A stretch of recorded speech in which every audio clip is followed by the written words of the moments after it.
Morning, everybody. Good morning. How many of you came last year? I gave a talk on rain gardens. Okay, so I've got some new material, so hopefully it won't be the same old stuff that you've seen in the past. The one thing I'll mention right up front is that if I have your email address, or there's a handout that has my email address on the back. It's a rain garden resources sheet that I've added to, and there are links there that are active if you have a copy of the PDF file. So you don't have to type in these long strings. So I will email a copy of this to anybody that wants one. And if you put your email address over there, or you want to contact me on the back with my email address on the back, I'll send that to you. Also, if you would like a copy of the presentation, I'll create a PDF form of it so that you can also have it, and it'll be in color for you then. So I'll create that after the talk. Probably the weekend I'll work on it. So and that'll be available then also for you if you want a copy of it. How many of you currently, anybody have a small rain garden in their yard? Oh, you do. Oh, good for you. How big is it? Is it a? It's probably about as long. Oh, okay. Oh, good size. Oh, nice. Yeah, I have it like next to the street where the runoff comes. Oh, sure, right. And it's in front of a creek too. So it goes before a creek. Oh, before the creek, which is good. You want clean water to go in the creek. Where the water runs. Right. Okay. Very good. Well, I probably should have selected a better topic for this morning. Rain gardens is fine, but the last piece that Chris and I worked on, Chris often gives me my titles. She's good at that. But this one, I cannot speak to this. Oh, wow.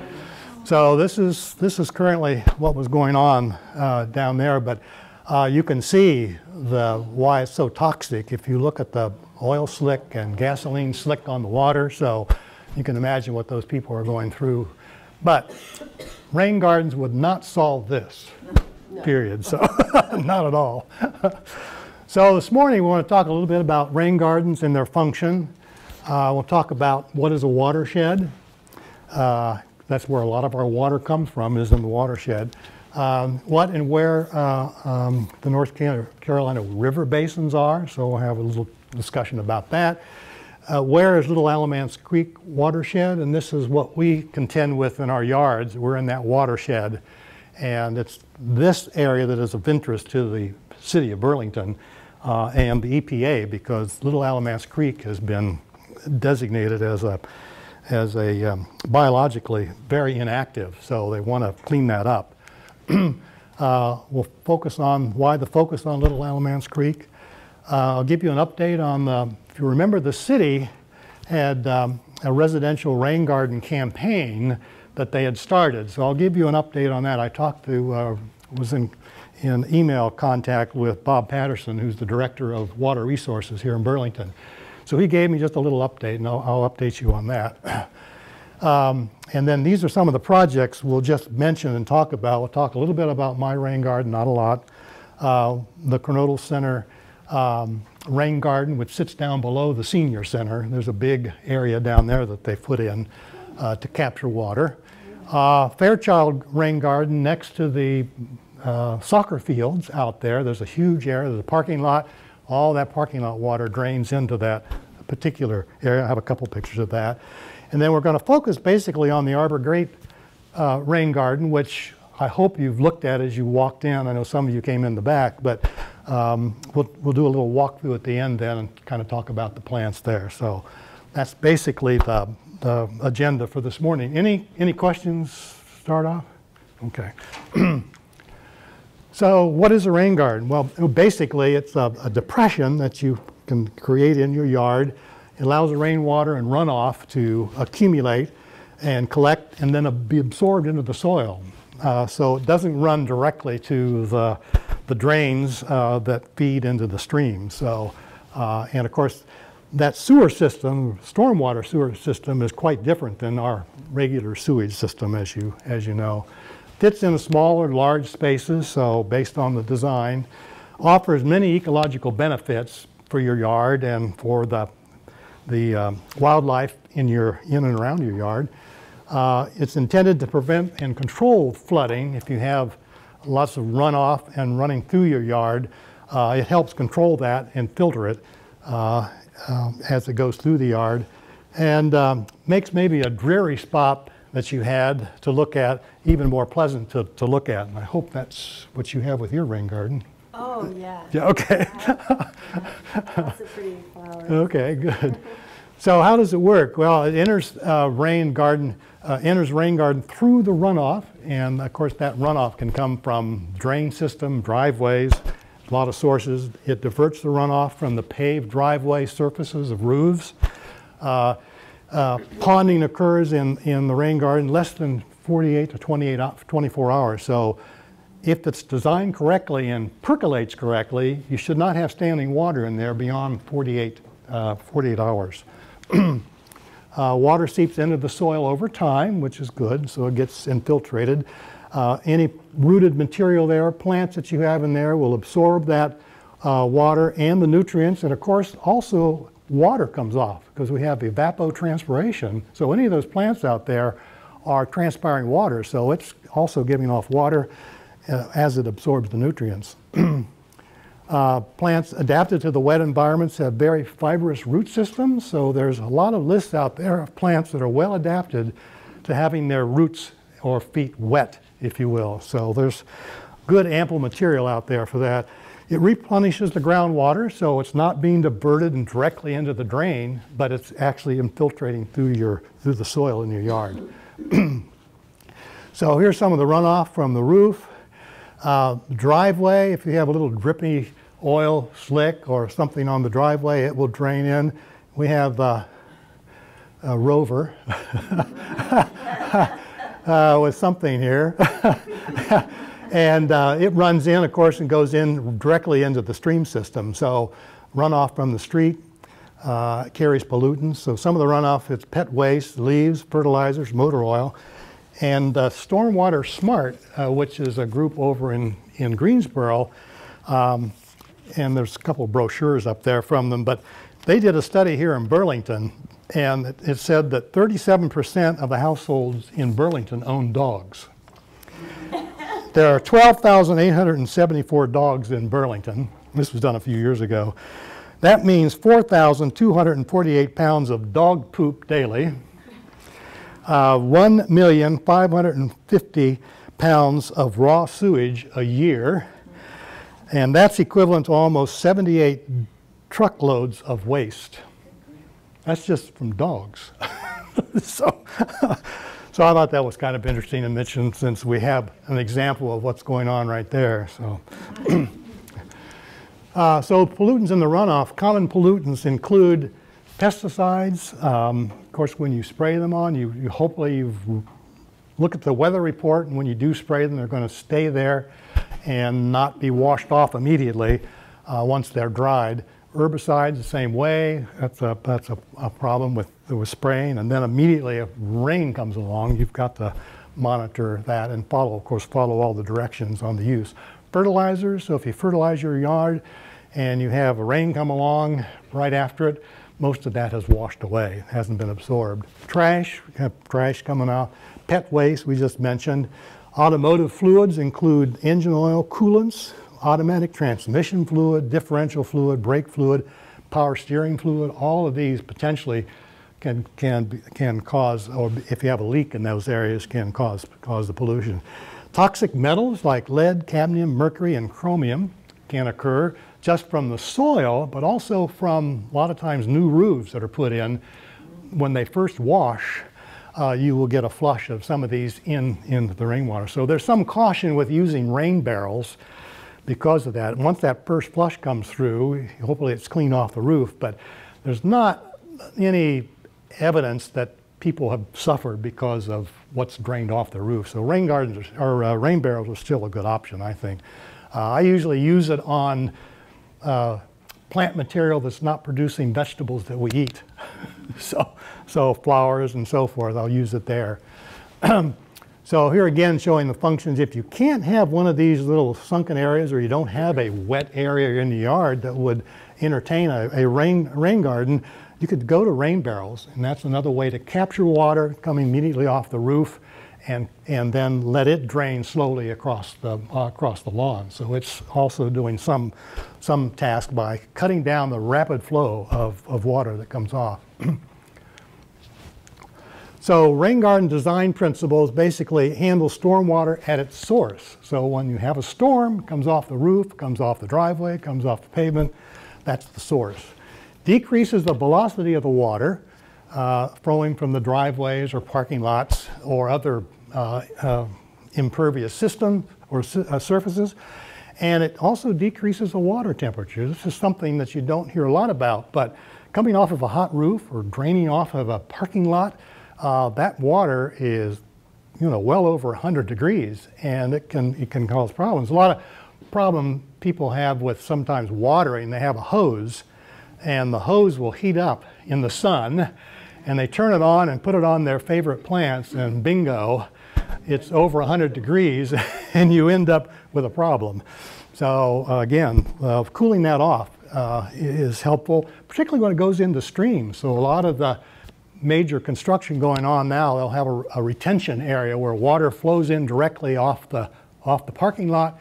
It has a chance to cool before it enters into the stream, because that hot water going into the stream will also kill the invertebrates and so forth in the stream.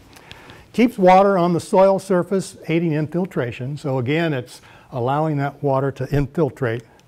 Improves water quality before it enters the rivers, streams, and ditches. So this is one thing we want to do, is clean up that water before it gets to the streams.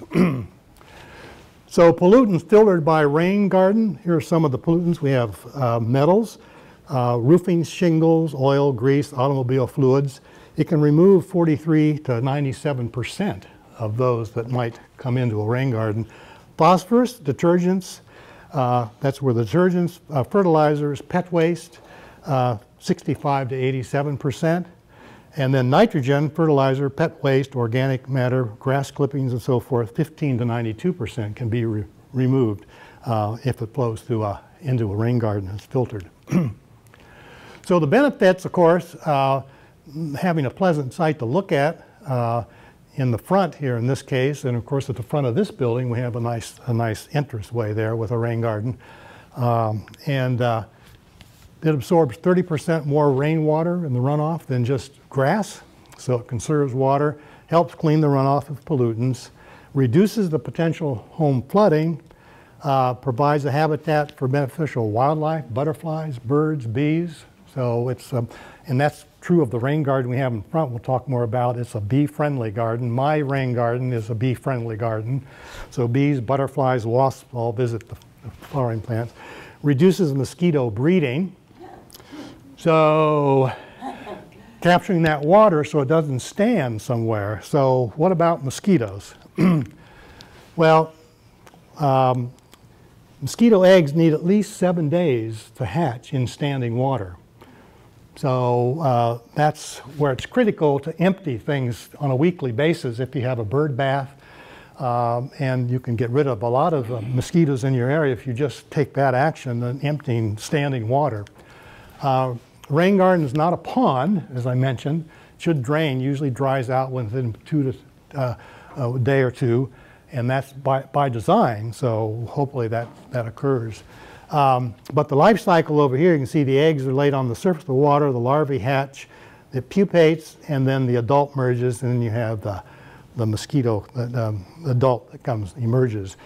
Our nemesis in our yard is this Asian tiger mosquito, which is characterized by these lines and white stripes. And then here's the yellow fever mosquito, which we do have here, but not much reported of yellow fever or Zika or anything like that currently in our area. So we seem to be okay. So there are 11 basic steps to rain garden planning. And one is call before you dig. So if you're going around sort of trying to find out where in the location you want, it's good to have it marked off first. And then you can start digging and look for a location. Pick a location, measure the drainage rate, and we'll talk a little bit about that, how to measure whether your soil can percolate There's no reason to put a rain garden in that depression if the water stays for days. So you do a test early, and we'll talk about that briefly. Determine the rain garden's depth. So depending on the topography in your yard, you may have a deeper rain garden than someone that has a shallow relief to their yard, the topography. So determining that depth is critical on how you start it. Outline the garden location. Do an outline of where it is. You dig in, so you can start digging. Check the drainage rate again. So sometimes after it's dug, you might want to do another test for drainage and percolation. And if it doesn't perk again fast enough, you may have to go a little deeper, or you may have to mix in some sand and gravel at the base to encourage the loss of water more quickly. Or you may have to put in a special medium, which I'll talk about in a minute, that may allow that water to dissipate more quickly. Add native vegetation. So my emphasis is trying to select native plants that you can put into the rain garden. Mulch is critical, and we'll talk a little bit about mulching. Water, of course, after you freshly planted these plants in the rain garden, we haven't had rain, you need to water them to get them established for the first year. And then, of course, at the end, step 11 is maintenance. There is some maintenance with a rain garden. So, so here's a slide that tells us where not to build a rain garden. And here you don't want it within 10 feet of a building foundation. You don't want it near an edge or a steep slope where it would flow out and then you have problems with erosion. So that's a thing to consider. Over utilities, you don't want to dig in an area where you have utilities. And then near existing septic tanks or other tanks in the ground. So that's critical. But where to build is right here in low spots that do not drain well, or that drain well. So you want to make sure that that's the location that you select. And of course, calling 811 will bring those people out free of charge, and they will mark off any electrical lines, or I think they do they do water and gas? No. Not in municipalities. They don't. They do gas. Yeah. Yeah. Yeah. Yeah. If you're out in the county, I don't know. Right. If you're in the city. Mark, do you know what? They don't know, it won't mark water line, so it's gas, electric, telephone, cable. Right, okay, yeah. So a general profile for a rain garden, it looks something like this. So you do a string level before digging. If you have a little slope, and then this is the area, if the water's coming from this source here, then you want to build a berm across there, which can come out of the soil that you remove here, can be part of the berm. And then that will act as sort of a retaining wall, if you will, to maintain the water and an area that's designated then as a capture point for water. But you can run a string and you can measure. There's this 6 inches here, but there are other ways to do it. So steps for soil drainage rate. Dig a test hole 12 inches deep, about 6 inches in diameter, about like the size of a coffee can. Post hole digger works well. You can dig a little post hole down and then into the soil. Evaluate the soil texture. You can grab some of that, see whether it's sandy or whether it's clay. That'll give you some indication of what you might be prepared for in that particular location that you've selected. Determine desired ponding depth. Again, this goes to say how deep do you want it, how much water is coming off your roof, and there's ways to compute how much roof area you might have and how much water is coming in during, say, a 1-inch rain. That can be determined. So you refill it, you fill it with water to a depth and let it drain, and you just put a ruler down there and you can just stabilize it and mark it, and over time, 12 hours or so, you can time it, and then you compute how much drainage you get per 24 hours. That's the idea behind this. There's all kinds of documents out there on how to take care of this. So you can compute the rate. Refill the hole with water and observe drainage rate. So once it's filled, you take that rate, and they give an example here, 12 inches of water. The water drains from the hole in 40 hours. The drainage filtration rate is 12 inches divided by 40 hours, 0.3 inches per hour. Record the drainage rate for the later comparison to the rates. There's charts out there that you can compare them with, your drainage rates and what they recommend. So those are all available on the internet. It's sometimes called a PERC test, percolation, or drainage rate. So if the percolation test fails, in other words, you don't get rapid enough perking of that water, you may have to get a filter bed media of some sort. And engineered sand-filled media can be added. And it's mainly made up of 85 to 88% by volume of sand. And I think that's what they put in out front here, didn't they? Yeah, this particular mix. So 8 to 12% fines, that's silt and clay. 3 to 5% organic matter, like composted yard waste and so forth. So there's some organic matter in it. This does support rooted plants, so plants will get well established in that mix. Moderate to high permeability, 1 to 2 inches per hour. So that's good. This drains really well. This is also what I have in my backyard, my rain garden, is this mix. Captures or removes, as I mentioned, nitrogen, phosphorus, toxic metals, and other pollutants. So plants, of course, would utilize nitrogen and phosphorus. Toxic metals and other pollutants this mulch layer becomes very critical because it takes care of a lot of the organic materials. So again, some rain gardens have perforated pipe. My rain garden is like this. We'll talk about it a little later. And then it also has access points above that you can go in and clean that out. So there's some tubing that comes up and is displayed. Now these are mainly for what we call bioretention basins.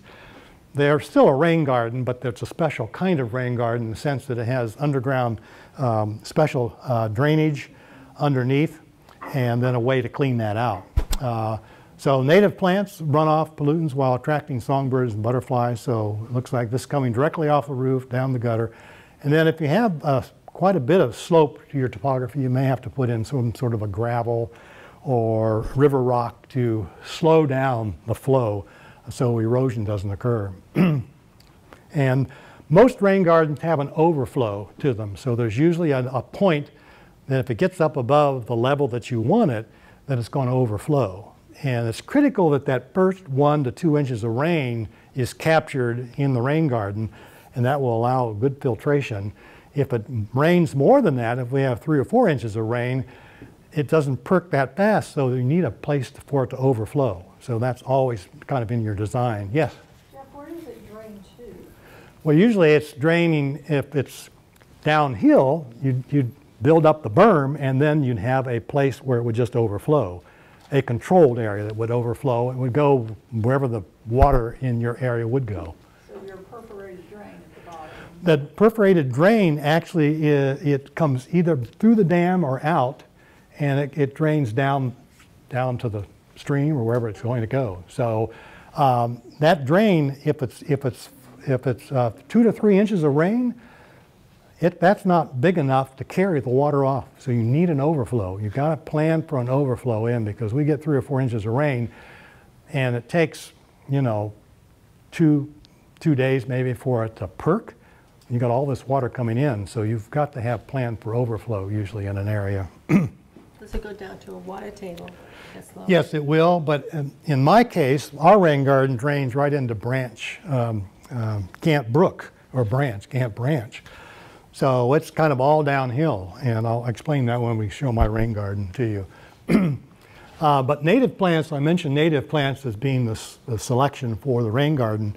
Non-natives all have sort of shallow root systems. Lawns, for example, are just a few inches below the soil level that they have soil. But you get something like nyebark, and it goes down 15 feet. Roots will penetrate that far. You've got black-eyed Susan, really fibrous branching root system that gives a lot of absorption, takes up a lot of water, and can can take up a lot of phosphorus and nitrogen. So some grasses are very good, have very deep roots on them. What's that first one called? I can't see. Well, this is, No, the deeper, this is nyebark. 9? Nine bark, N-I-N-E bark, yeah. And it's a native. It's part of the buffer program. Anybody take part in the buffers program, the riparian buffer program? These are the stakes that they give you is from nyebark, and they cut stakes about 3 feet long in the winter, and then you go out and drive those into the side of a bank before spring, and they eventually will root in that area. So you can kind of cut down on your erosion, particularly if you've got a sharp decline or it's a stream that's being eroded very, very, very heavily. Nine bark is a great one to use. And there are varieties that are, it's usually green-leaved, or you can get some that have reddish tinges to them. It's better to stay with the regular native nine bark. And it gets its name because it has kind of 9 layers of bark on it that kind of foliates off. So it gets its name from the fact. Are they the ones that go like this? They hang, well, that's probably Itea. That's the another. yes, sweet spire. That's another type. Yeah. Oh, okay. Yeah. 'Cause Those I've are. seen that one. Oh yeah, and it has white flowers on it. Yeah. Yeah, that's Itea, Oh, okay. the genus. Mulch layer, usually you use triple ground hardwood mulch, which is finer than the double mulch, because it kind of intertwines better and isn't carried off by a large amount of water that might flow into it. Put 2 to 3 inches of mulch in the layer, maintains moisture in the soil media, minimizes the growth of weeds, which is critical, binds metal. So this is where the mulch comes in. It's critical to have this mulch piece because it binds the heavy metals. And it also binds oil, grease from the runoff. So it's good to have a good layer of mulch and keep adding that to it each year, maybe refresh that layer of mulch. Is that mulch big pieces? Okay. No, it's very, very shredded. It's very ground up, yes. Oh, I see. So it's, if you get the larger one, then that, if you have a heavy rain, then it all floats to the top. Oh, yeah. And if you've got an overflow, it's gone. So, been there, done that. So maintenance is one of the things that you do have to follow up with maintenance. So pulling weeds, especially during that first year, you water 3 times a week until your plants are established in the rain garden, since they've been freshly planted. Weed, prune, and water as needed.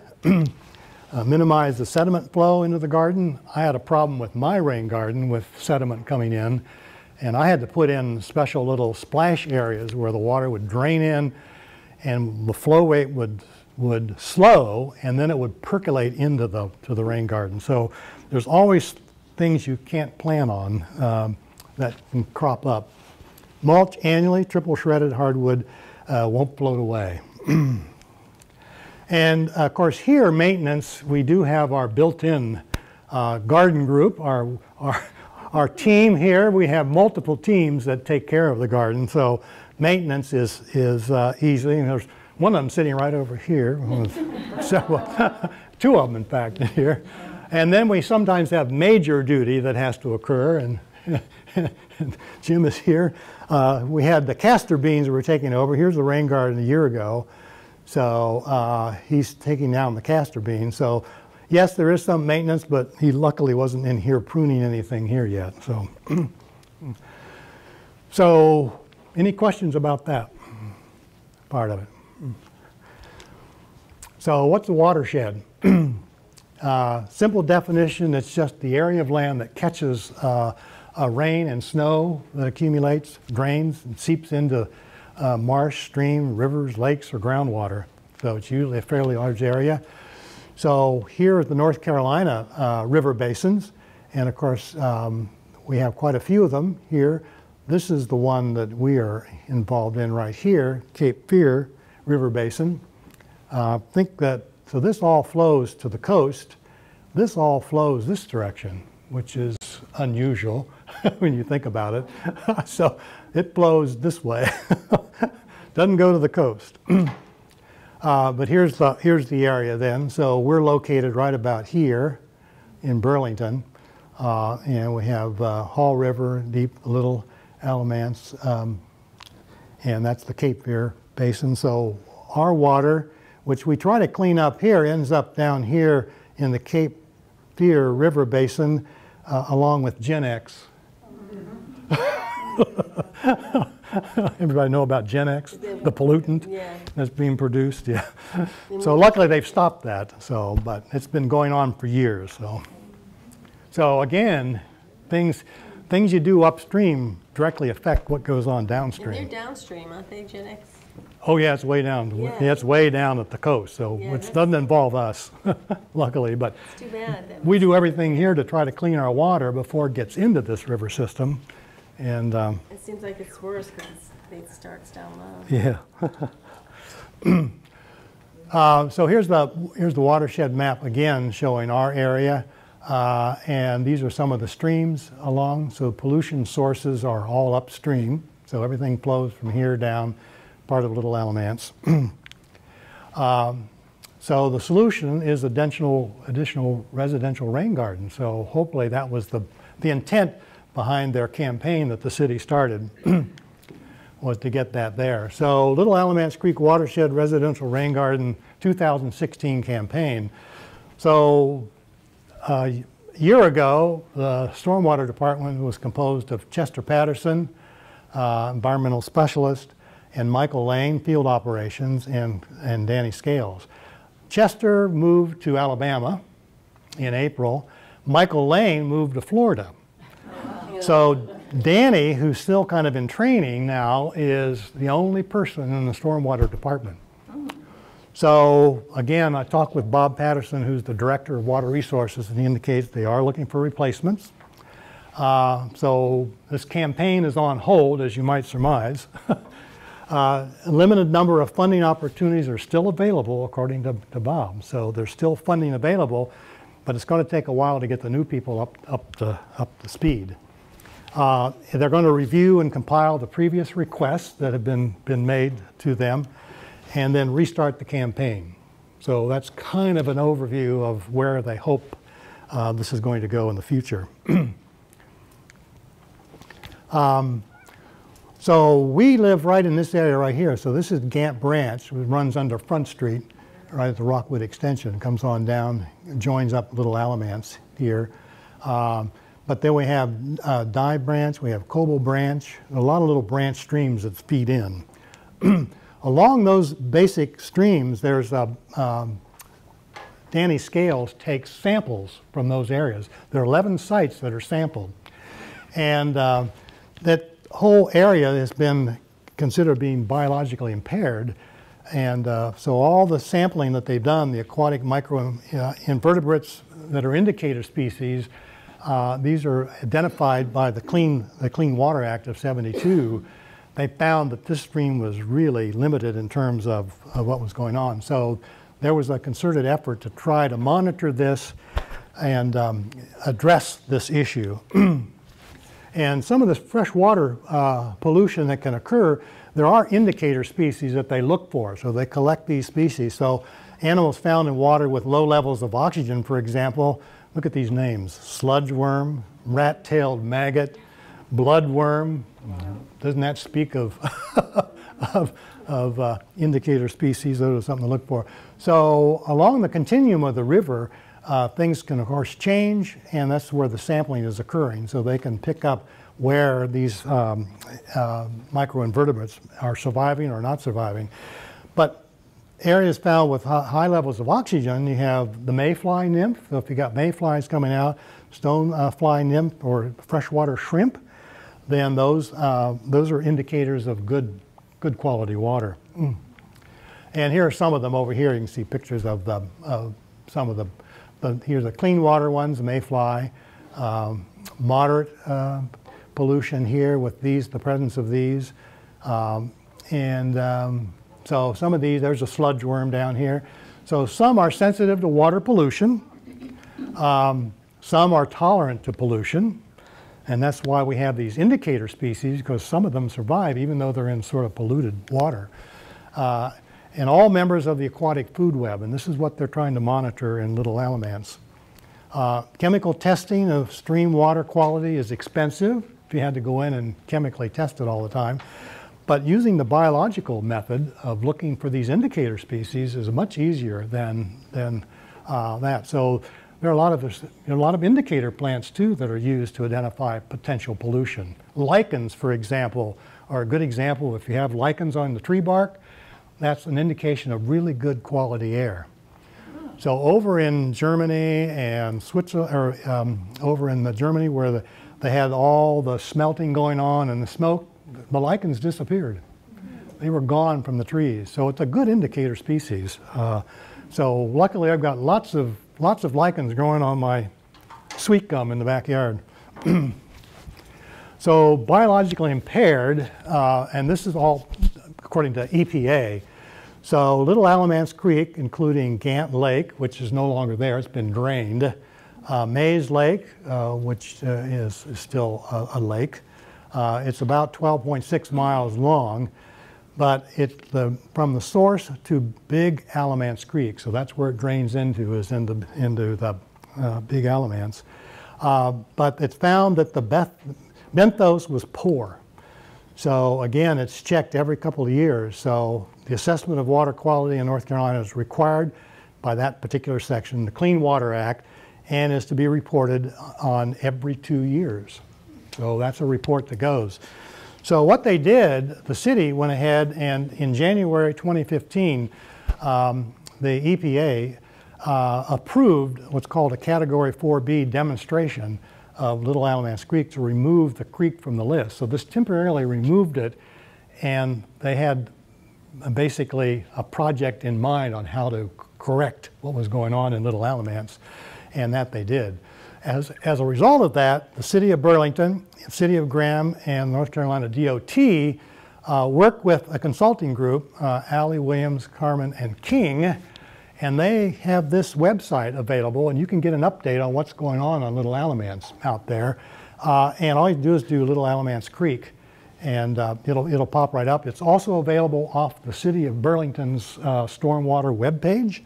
So if you go out to City of Burlington, you'll find a link out there on Alamance, and they update that. So, and they map the areas that they've been looking at. So it's kind of a lot of information. So their initials, it's AWCQ. You may see that on some documents, but it's an interesting site. I got some photos. Lake Jordan watershed, of course, that's where our basin, Cape Fear, all drains into, and here's Burlington right here. Lake Jordan down here. So that's the area that feeds directly into Lake Jordan. And of course, a lot of the Lake Jordan rules that I think we still have the $5 per month on our water bill. That is to take care of the problem that was reported to EPA, and it's a utility fee that we pay monthly. And the Lake Jordan rules, of course, continually each year kind of get relaxed because they don't want regulations on it. So, so here are some of the existing rain gardens in the city. Our rain garden's right here. We're just right on Front Street. There's Gant Branch right there, comes in, Little Alamance. Then here's the Coronado Center right here with their rain basin. We have the new one over here at the Extension office. So these are some of the projects. There's also one at Fairchild, which is not shown here at Park. So, is it here? There it is. Yeah, there's Fairchild. Yeah. Oh, here's the Alamance. I was looking at this one. This is ours up here, the Extension office rain garden. So those are the product. They did put a small rain garden out at McIntosh, which I haven't seen lately, so I'm not sure what it's in. So these are some of the products of the Coronado Center Rain Garden, Fairchild, Lake McIntosh, Arbor Gate Rain Garden now, so that's good. So our rain garden is basically what we call a bioretention, because we had about almost 1.3 acres above us that drains from 7 different homes. The roofs, the driveways, everything drains across and funnels across our yard. So the city figured that that was a good option because it was going to clean up the water, because the next step from our yard is into Gant Branch. So it made perfect sense. And this is kind of what they're looking at, what they can get for the bang for their buck, and meet some of the EPA requirements for this demonstration project that they have.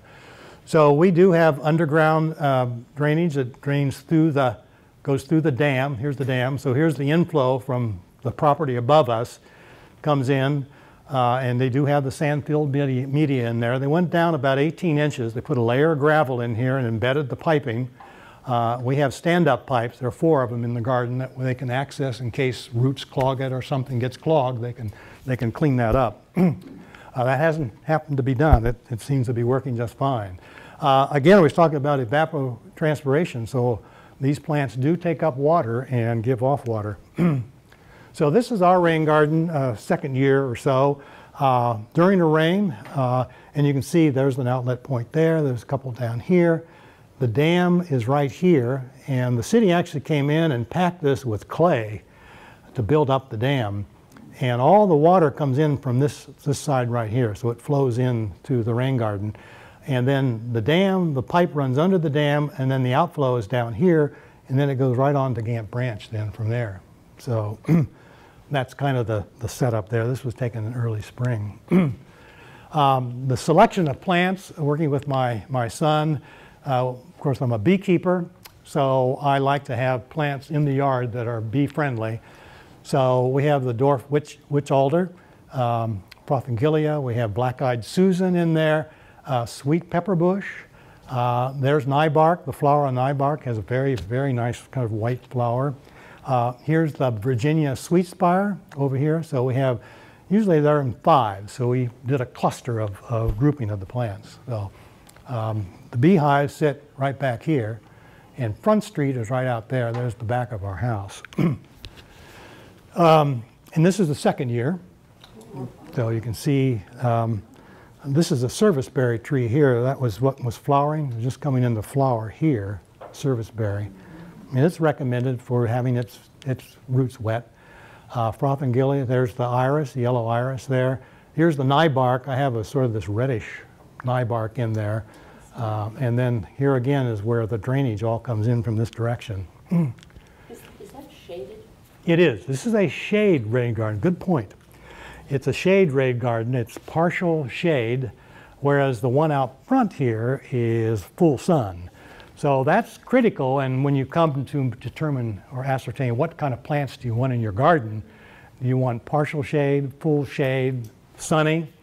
So that helps in the selection of plants. So here you can see this was taken in July, and you can see the yellow iris coming up here, nyebark. We have a buckeye. This is the red buckeye. It's planted right in the rain garden. It does really well in there. These are just coming out. This is the sweet pepper bush over here. Itea is right here. The sweet spire grouping there. And then the ferns. I've got lots of ferns in and around planted, and they do well in some areas with wet feet. And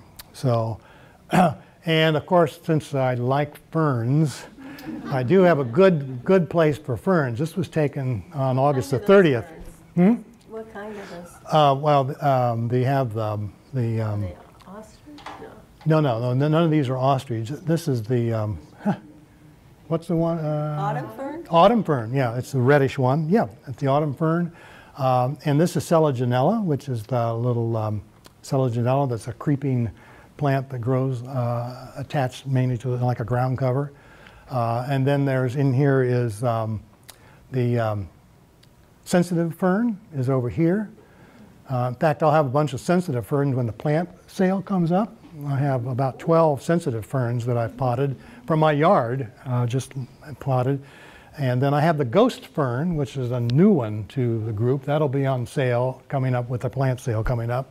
And I think there are handouts over there for the plant sale. Are any of those ferns evergreen ferns? This one, the autumn fern is in this area. It retains. And of course, our native fern, which I don't see it here, is the Christmas fern is a native. It does really well. It's evergreen. So okay. Yeah, those two ferns are evergreen. This one, of course, is not a native, but it does so well here. It's beautiful. Yeah, it does really well. here's the Conodal Center bioretention area, and they have an overflow. So it's all downhill here. The inflow into this is over here, and the outflow, it either perks or it can outflow over through here. Once it gets deep enough, it'll just flow out there. So it then is siphoned off to the lower area. This is the other side of it. So here's the drainage area. And up here, the tennis courts over there, the aquatic center's back here.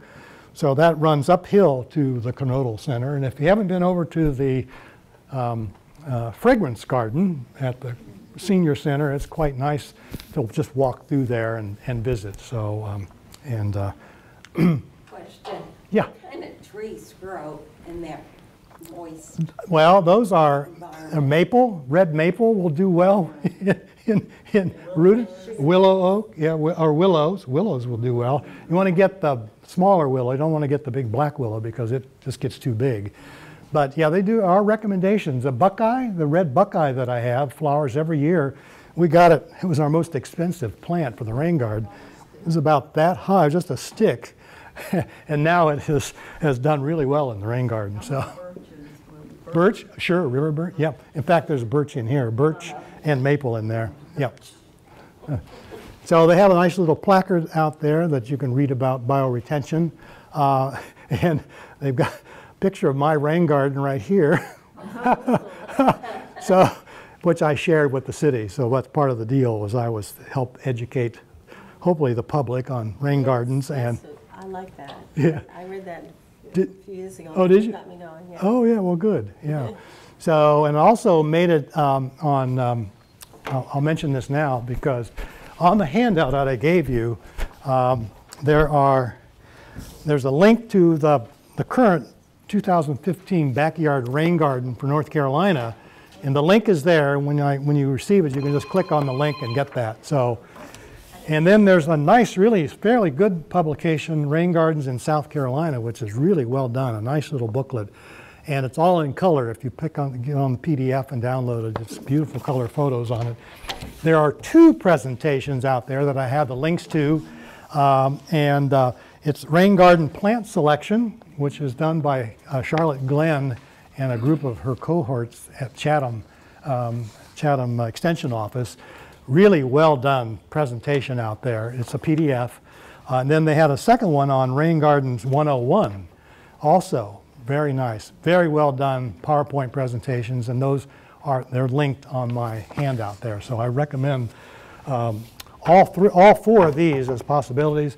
And then of course we have the Rain Gardens in the South, which is still available, written by NC State professors, and it's a good reference, the one we started with before we started our project. And then there's other books out there on creating rain gardens, so those are just up here for you to look at. Yeah, so this documentation is quite nice. And in fact, we ought to get something like that for our garden out here because we have a lot of people walking up, and I think it might be helpful. So, but anyway, I was going to tell you, the reason I pointed those out, Charlotte Glenn's on Rain Gardens 101 has a picture of my rain garden in there because it's obviously full of rainwater. So they needed something with rain in it. So this is the Fairchild Bioretention Basin. Again, you can see the clean out points here. There's an overflow here.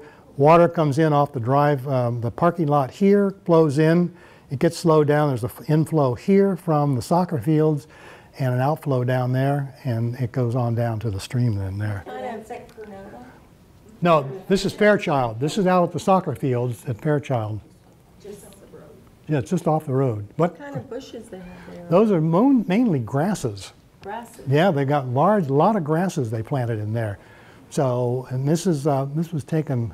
Because some grasses don't do good with the rain. But a lot of grasses do. They have those really deep root systems. Yeah, they do really well. So, again, you'll find some grasses out here. We'll do it when we do a walkthrough. We'll look at those out here. But Chris, in her selection of plants for our garden, didn't want anything tall, because when you walk up, you want to be able to see the rest of the garden. So, by design, she wanted everything either dwarf or low growing, so that it wouldn't hide anything in the background. So that's why the selection of plants was good.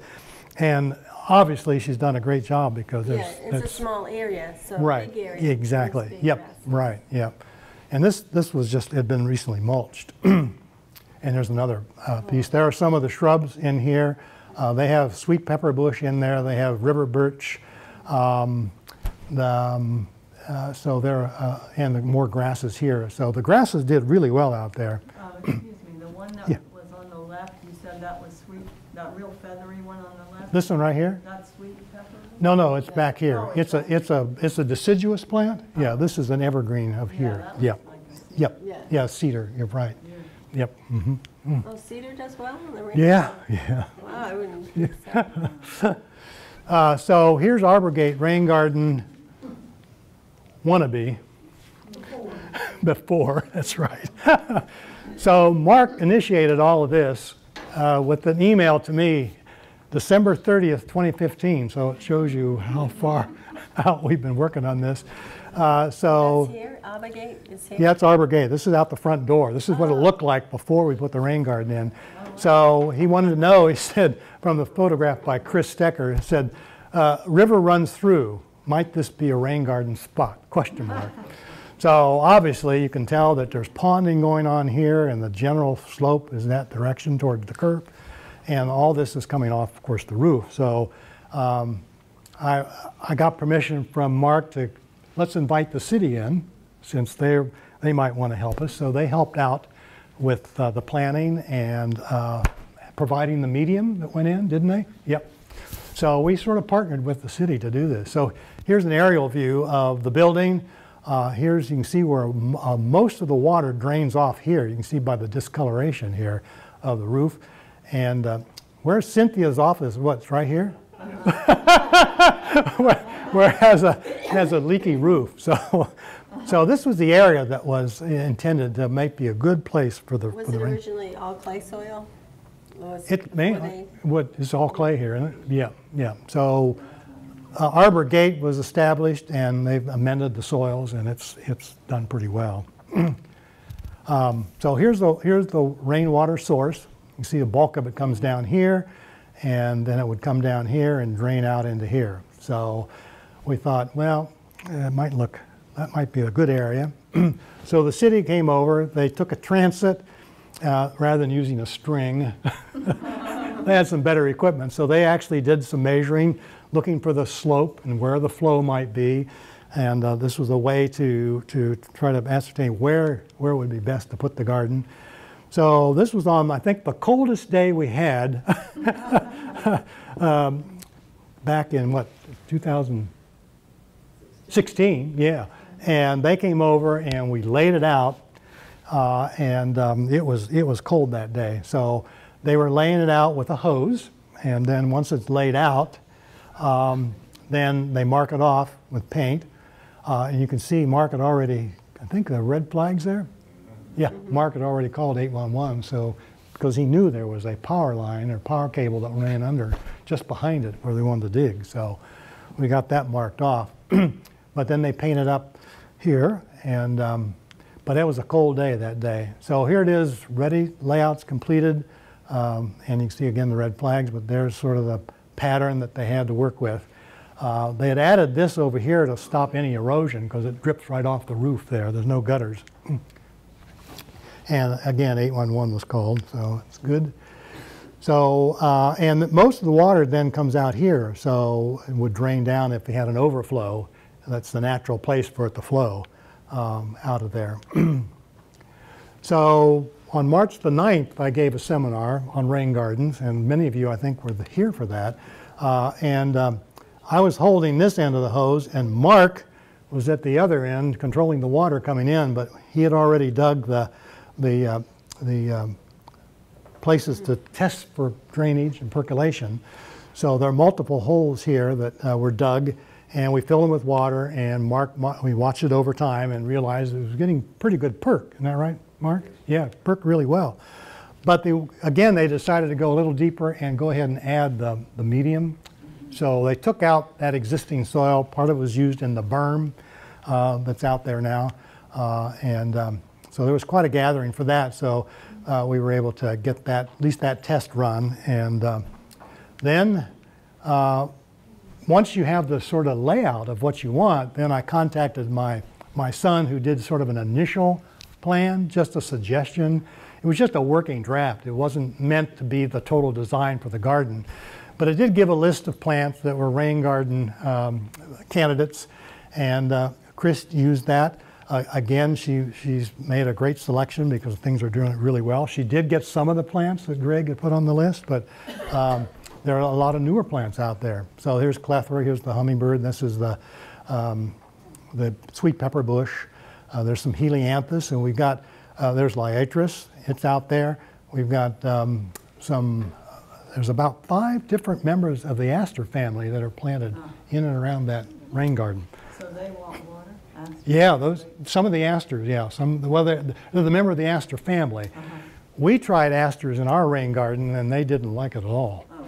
We got the aster that was recommended, and it's just, now I think it's because it's shade. It required more light. Right. Yeah. So I moved them out to an area where it was lighted, or more sunlight, and they seem to be doing well. So here we begin the digging part, and we had Eddie and Pam Love, who have their own business, and they were contracted to dig out the soil. So they were able to do that. And here's the layout. So once it was dug, the berm is there. Here's the drainage area. I see already some water had already washed through, so the gravel has been, the river rock has been extended into that area. But that was it back on June 23rd. And then here's planting day. And again, master gardeners, their team worked in, and these are the master gardeners who planted the 32 plants that Chris had gathered together to plant in there. Thank you all. And then Danny Scales was here also. He was part of this group and helped out. So he's the remaining stormwater person in the Water Resources Department now. I shared this picture with him, and he couldn't believe, how come I'm so much taller than the people? And they're even standing on the curb.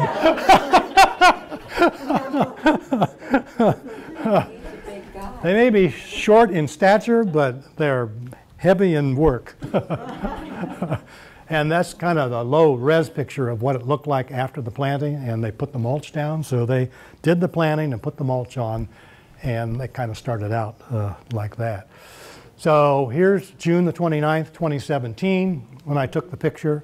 And you can see liatris here. You can see Joe Pye back here. Stokes aster, and we'll talk about those. Here's iris here. This is a willow leaf goldenrod that's coming up there. This is another view from the other side. So liatris flowering, Joe Pye, and some of the grasses along the berm. So you have a berm, there are different kinds of plants you can put up on the berm that don't require, maybe do not like to have their roots in water. And here's the, again, this is on the 24th, I took this picture, so you can see how much it has grown and is filled in. You've got the goldenrod over here. This one is not yet flowered, but I'll show you what those flowers will look like. And here's the view from the other side, looking at it. Blue star here. Here's some of the grasses, fountain grass up here. We've got coleus back here, outside the rain garden. Ruellia, which is the Mexican petunia. We'll talk a little bit about that. So here we'll just review quickly some of the plants. Now, I'm not going to talk much about this. That'll be on there for you to look at later, but we do want to show the plants. So here's the Clethra, the hummingbird variety, and it's finished flowering, so a lot of the seed has formed here. So it can produce seed. And so pollinators have been there. This is when it was in flower, so it has nice white flowers. Very fragrant, has a beautiful fragrant odor to it. So when it's in flower, Which is that? that's the Clethra, that's the sweet pepper bush. Oh, okay. Yep. And it's a native. So it's really quite nice to have, and they've really overtaken my rain garden, the whole back of it. And it does well in shade. So, and this is the one I have in my yard. Ruby Spice is the variety I have in mine, so it has a little color to it. And of course you can see A lot of my girls are busy on there, so which I like to see. But bumblebees, butterflies, wasps all visit that plant. And here's the Stokes aster, which is quite a spectacular plant, does really well here. And again, it's a member of the aster family. You see the Asteraceae, so it's not an aster, but it belongs to that family. And that's a full sun. That's full sun, right. So flowers are quite spectacular. And of course, you love to see this. Pollinators are busy working there on the flowers, so quite nice.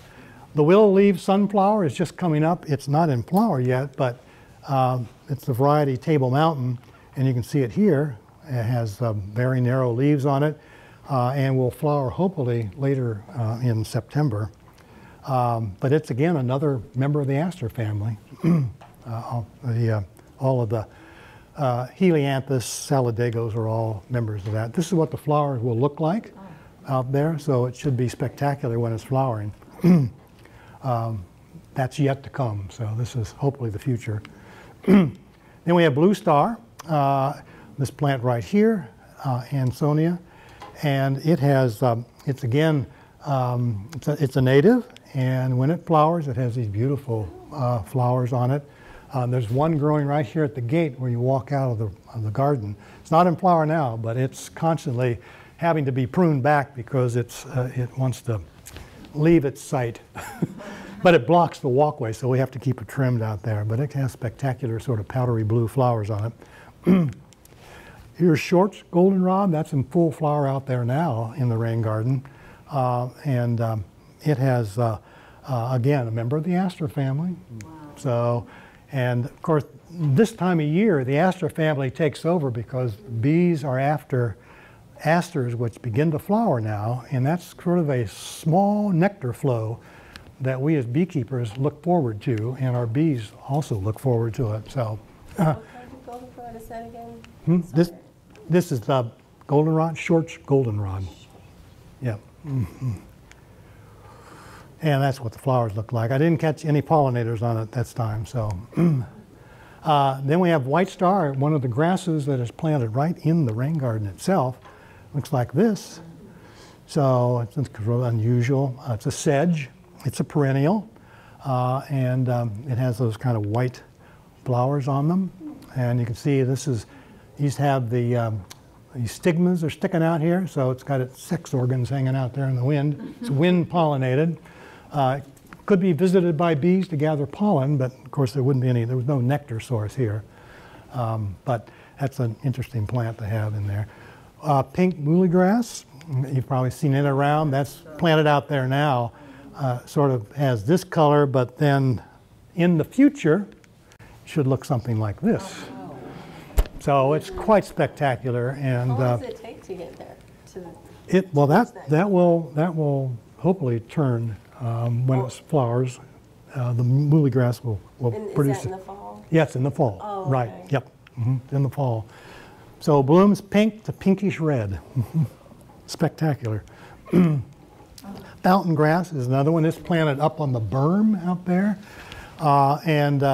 Again, it does really well. It's done really well here.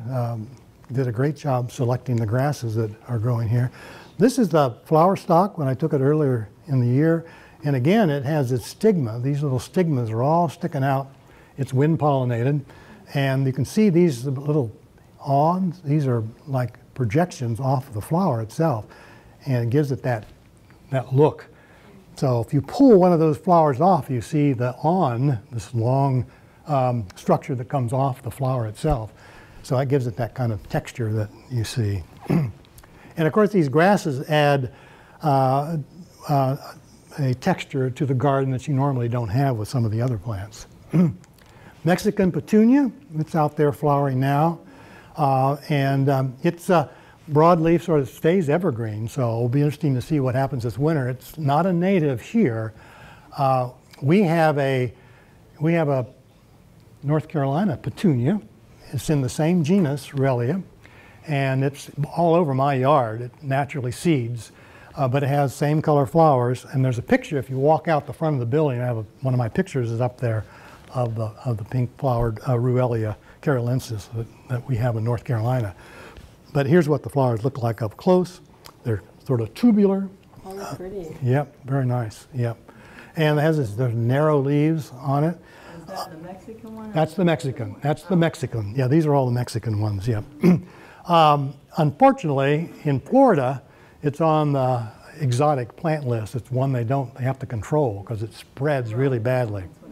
Yep. So it's an invasive plant, or can be if you let it. So it's one to watch. Gay feather is another interesting one. Again, the aster family. Again, has these spikes of flowers coming off of it. Again, it's bees are very interested in it, and bumblebees. And this is unusual in the sense that most plants in the flower stalk, the flowers in this case open from the top down. Yeah. So, which is unusual in most plants. But you can see these haven't even opened yet. So if you go back to this one, you can see these have all finished, and these are just opening down here. So yeah, very interesting plant. Another native does really well here. Louisiana iris. We think it's this species. We've been trying to run down the correct name for it, but it's an iris, and we think, and again we're not sure, but we think the color is this. It has not flowered this year, so there's a lot of vegetative growth out there, but no indications of flowers yet. My rain garden, I have a yellow iris, this particular iris, and flower. Is that the one you have? Yeah. So it does really well, and of course I like it because when it spreads, but I also like it because of this. The bees come in and they go down in underneath. You can't see it, but there's pollen all over her back. So they crawl down inside the flower and get nectar, and then the pollen is carried. And do you have seed pods on yours? I'm sorry? Do you get seed pods forming on yours? Yes. Yeah, well, pollinators have been there. So that's kind of nice to see. Joe Pye weed is another one that does really well. It's a common weed here in North Carolina, ditches and so forth. There are varietal ones that are good. This is a short one, Baby Joe. And it's spectacular in terms of its flower. Again, Asteraceae, it's a member of the aster family. And of course, I saw a monarch on my Joe Pye weed. you what? I saw a monarch. Oh, did you? Oh, monarch? Oh, yeah, On my monarchs. Joe Pye. I was like, Yeah, yellow swallowtail, eastern swallowtail will be all over it. Wasps, I get wasps and other bees, native bees all over it. Hoverflies. Yep, it's Yes. quite attractive to honeybees too. So, and again, this you can see all of the stigmas are sticking out here. So again, it's more or less wind pollinated, but it can be pollinated by bees. They pick up pollen and nectar from it. Common mistakes now in the gardens. One is installing in soils that lack the percolation rate. So that's critical to the whole step process when you decide, if you decide to put in a rain garden. Poor maintenance, weeding and pruning, so you need to keep up with it. That's one thing the city ran into with some of these big bioretention, was getting the people to keep it up, because that first year is critical, and weeds took over Fairchild very quickly, and they had a real fight trying to get it back under control. Selecting plants that are too tall, so that's not the case of ours out here. I didn't care about mine because I wanted it to grow up and cover everything. It does limit your ability to get in and work among the plants, because once it fills in, which is okay, as long as it's still draining, it's fine. Use of fertilizer. Native species do not require a lot of fertilizer, so you don't need to use fertilizers on these plants. Improper plant placement. Some drought, like this, we had our experience with our aster, our New England aster, didn't do well there at all, you need to make sure your selection. So it's an ongoing process as you plant into a rain garden. There'll be some success and some not successful, and you just relocate them or get a better plant. So it's easy to do. Improper location of the rain garden, water does not flow naturally to the site. So making sure you have an inflow of water correctly is critical. So some of the things here, I just talked about this publication. Now again, it's on my list that I have. And again, I'll be very happy to send out to anyone so you don't have to type in those long names. But I wanted you to have something in hand to remind you, get a hold of Jeff and I'll send that to you. But this was redone February 2015, so it's new. It hasn't been changed a lot. And then this is that PDF I was talking about that was put out by Charlotte Glenn and her group. Bill Lord, you may have seen him on Almanac Gardener. And Wendy, I think, has been on there. But anyway, this is well done. It's a well done document, flows very well. And so that's a good one to have, particularly if you want to go over what I talked about here. It goes into a little more detail. Rain garden plant selection, this is a really great one because it gives a lot of the rain garden plants that we talked about here, but also ones that I have in my rain garden, but we don't have in this one. Again, sun, partial shade, or shade is critical on which plants you select. But I highly recommend downloading these and having them available to look at because it's all in color. Here's the backyard rain garden. This is North Carolina Cooperative Extension. I've got this link on the handout. So you can get out there, you can go in and stormwater. You have garden maintenance, stormwater, and your rain garden. So a lot of interesting links, plant selections there. So that's a good website to have access to. Then going native. This is a great website for selecting native plants and helping you sort of create your selection of plants that you might want to use. So again, that link is on there. And this is the rain garden book.